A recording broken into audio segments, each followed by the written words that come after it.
Max Weber was an intellectual titan in the last days of the generalist scholar.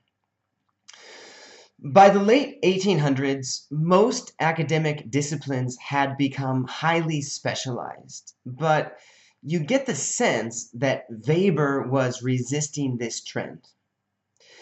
Initially trained as a lawyer, he earned his PhD in law at age 25 before moving into history. Now, as a kid, he had learned his native German history, for example, by giving his parents a Christmas present of an essay at age 13, as well as ancient Roman histories. And now, as a young adult, he was learning recent European histories, which led him into economics. So, with 3 books published in 3 different disciplines before the age of 30, Weber thought, it's time to truly push myself. And so, he helped to establish the emerging discipline of sociology. And 100 years later, he still dominates that field. Weber is responsible for 2 of the top 4 books of the 20th century, according to the International Sociological Association. It is probably the Protestant ethic and the spirit of capitalism, however, that has had the biggest impact on academia in general. In this 1905 work, Weber argued that Protestant values were the most influential factor in pushing the development of capitalism. From the Weberian perspective, cultural forces, rather than economics or politics, can be the drivers of history.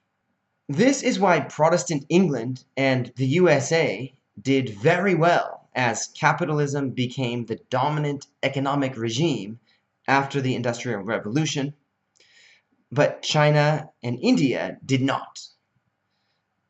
The culture of Protestantism encouraged people to work hard and save their money, according to Weber. The argument is that society develops via the buildup of individual human factors. It is this bottom-up approach that distinguishes sociology from, say, politics, which tends to have a more top-down approach, or philosophy, which is more abstract and generalized. Compare sociology to psychology, where the question is often, how does society affect the individual? A sociologist is more likely to ask, how does the individual affect society? This style of analysis was developed as European nation-states were solidifying and capitalist powers were feeling the effects of the Second Industrial Revolution in the later 1800s and beginning of the 1900s. It wasn't just Weber, of course. In France, there was Durkheim. In the US, there was Du Bois. And in England and Germany, there was Marx. Naturally, not all these thinkers agreed with each other. The competing theory with which the Weberian is often compared is Marxist.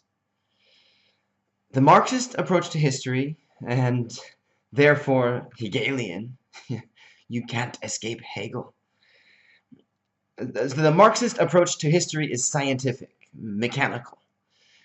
Change occurs because economic or political pressure forces the situation to change. It is inevitable and therefore somewhat predictable. But history in the Weberian sense is messier and can take dramatic turns depending on the cultural values of the actors. For Weber, a fundamental unit of investigation is the social action, these behaviorally meaningful actions that people take in response to those around them. But These are very hard to identify on the large scale because any one person's social actions are going to change depending on context. Are they at work or home? Are they excited or depressed? So Weberian theory rejects the Marxist assertion that human culture and society can be measured in a similar way as the natural world. Weber says it is not mechanistic, and the laws of nature should not be applied to the study of social behavior. And this debate on the nature of historical momentum rages on today. Are you a Weberian, believing in the possibility of one or two influential cultural movements that change everything, such as the Protestant Reformation? Or are you more Marxist Hegelian, believing in the grinding process of inevitable cultural spirit? There's much more to say, but here we will finish with one final concept that is still influential: the Weberian model of bureaucracy. Weber noticed that efficient capitalist workplaces were becoming less personal and more standardized. As companies got larger, they couldn't guarantee that every employee understood the goals or functions of the whole business. So workers were given specific tasks and were expected to become very good at that thing. It was the equivalent of the office taking on characteristics of the assembly line. This might seem normal to us today, but Weber, the generalist scholar, wanted to point out that there are multiple ways of organizing a bureaucracy, and this happens to be the way that capitalism has organized modern bureaucracy.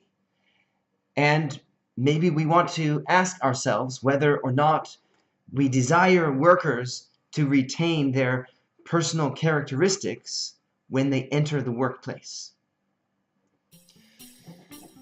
So, when you hear of Weberian theory or Weberian sociology, it basically means what is classical sociology. But a bit more specifically, it's an attempt to describe the nature of capitalist culture and organization.